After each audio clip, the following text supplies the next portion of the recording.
မိသားစုနဲ့တဲမာနေပြီလားဒီနည်း၅မျိုးကပျော်ရွှင်မှုပြန်ယူပေးပါလိမ့်မယ်တက်ကြွနားထောင်နီမိသားစုကပြောရင်ပြန်ပြောဖို့မဟုတ်ပဲနားလည်ဖို့နားထောင်မှာအာရုံအပြည့်ပေးပါနှစ်ငါနဲ့စပြောနီမင်းအမြဲစားငါလို့ခံစားရတယ်လို့ပြောပါ၃မိသားစုကိုအချိန်ပေးပါမိသားစုနဲ့တစ်နေ့15မိနစ်ဖုံးမပါပဲစကားပြောပေးပါ၄နေ့စဉ်ကျေးဇူးတင်ပြခြင်းမိသားစုဝင်တဦးချင်းစီကိုတစ်နေ့တစ်ခုကျေးဇူးတင်တာပြောပေးပါ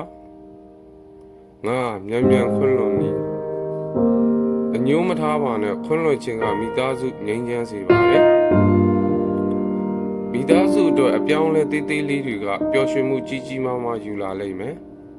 ဘယ်နည်းကအဆင်ပြေမလဲကွန်မန့်မှာပြောပြခဲ့နော်ဒီဗီဒီယိုလေးကိုကြည့်ဖို့စိတ်လှုပ်ထားပေးပါ